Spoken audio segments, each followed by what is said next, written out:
A cobrança no trabalho, o excesso de atividades diárias, o cansaço acumulado, contas atrasadas, doenças, entre outros motivos, podem levar o indivíduo a um transtorno de ansiedade.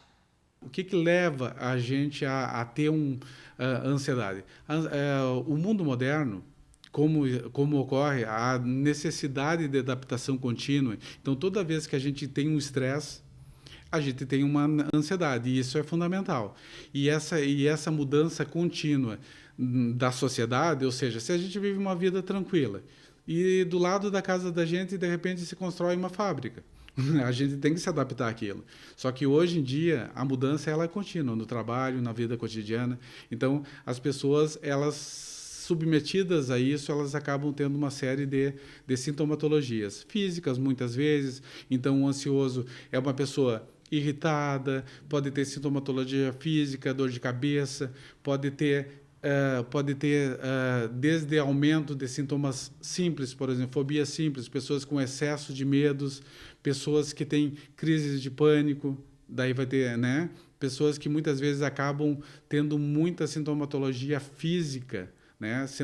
Acabam consultando com cardiologistas, com neurologistas, muitas vezes tem a ver com a ansiedade. E aí, quando esse excesso de pensamentos começa a prejudicar o seu dia a dia, é hora de parar e pensar em procurar ajuda. A ansiedade ela vai causar no indivíduo a sensação de desconforto contínuo, a irritabilidade, né? O ansioso geralmente é aquela pessoa preocupada, então é a pessoa que está sempre preocupada com muitas coisas, muitas dessas preocupações nunca vão se realizar. Então é aquela pessoa que vive sempre no futuro e dessa forma ela acaba não vivendo o presente. Então são pessoas que estão sempre com a cabeça muito cheia em termos de preocupações que acabam não evoluindo e acabam não tendo nenhuma razão disso. Essa ansiedade, com certeza, ela causa um desconforto psíquico e acaba causando sofrimento tanto no indivíduo, na família. Esse aumento no número de pessoas ansiosas também é sentido nos consultórios de psicologia. Sim, eu tenho observado, assim, existe uma procura mais do psicólogo, do psiquiatra. Acredito, assim, que as pessoas estão tendo um conhecimento um pouquinho maior, até, né, por ouvirem a televisão, todas essas informações que a gente tem hoje. E há, sim, um aumento bem grande. Adolescência, como nós estávamos conversando, né, adultos, idosos. Observa-se também em crianças, né, a dificuldade de aprendizagem também, também pode ser um fator que venha também disso, né, a criança ansiosa, pais ansiosos. Nas ruas, é fácil encontrar pessoas ansiosas. Atrapalha bastante. Eu me atrapalho, eu sei que atrapalha. Relacionamento já tive por ser ansioso e várias coisas que a ansiedade me atrapalha muito.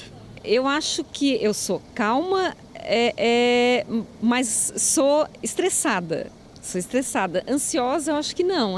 Ansiedade é quando fica esperando muito alguma coisa, fica nervosa com aquilo. Não, eu sou tranquila com isso, mas no dia a dia, sim, o estresse é grande. Como também aquelas que já aprenderam a lidar com a ansiedade. Bem calmo. Sempre foi assim? Não, no começo era, né? Agora hoje em dia é diferente. Tu aprendeu a lidar com a ansiedade, então? Sim, claro.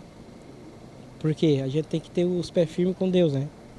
Na verdade, a ansiedade acho que todos temos, né? O que eu procuro fazer para diminuir a ansiedade é falar com Deus. A oração é o melhor remédio, é o único que acalma, que consola e que resolve para nós. E claro, aquelas que têm um comportamento mais calmo e levam a vida de uma forma mais tranquila. Mas assim, nos dias na tensão pré-menstrual que eu fico mais ansiosa, tenho vontade de comer chocolate, essas coisas. Mas de forma geral, acho que não. Prefiro ser mais calmo do que ser mais agitado mesmo, porque eu já vi gente ansiosa, eu comentei bastante deslize em algumas coisas, tipo dirigir, trânsito, tem gente ansiosa que é mais complicado mesmo. A Organização Mundial da Saúde diz que 33% da população sofre de ansiedade e o Brasil está sempre os primeiros colocados da lista da organização.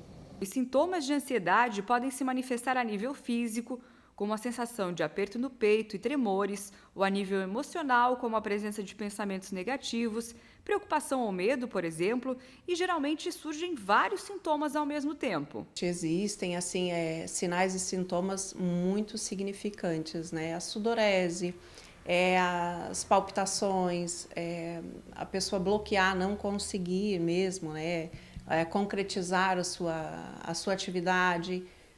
E aí vão N fatores, né? Inúmeros exemplos que a gente pode estar citando, né? A questão de uma entrevista para o emprego, um exame pré-operatório, né? Um cirúrgico, situações bem assim significativas da pessoa simplesmente ela não conseguir. Por isso, a importância de procurar ajuda e sempre aliar a medicação com a psicoterapia. A medicação ela é iniciada com o objetivo de diminuir os sintomas.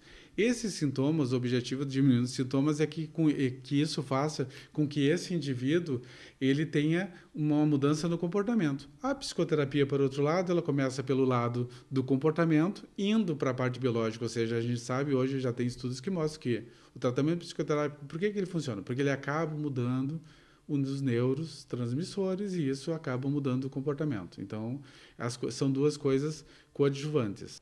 Talvez a ansiedade seja um dos maiores problemas de saúde enfrentados no mundo todo, pois é através dela que se pode desencadear outras doenças mais graves, a exemplo da depressão. Por isso, é preciso ter cuidado, mudar o estilo de vida, os pensamentos e enxergar as coisas de uma forma mais leve. Ninguém nasce, né, totalmente ansioso. Nós temos todo um vínculo, né, com a nossa origem e tudo, mas assim, o nosso comportamento aprendido, eu sempre digo, nós somos o que nós aprendemos a ser. E o nosso comportamento aprendido, ele tem assim um percentual muito alto no nosso convívio hoje. O que nós aprendemos a desempenhar como? Com quem eu aprendi? Como é que são as pessoas, né, que me ensinaram?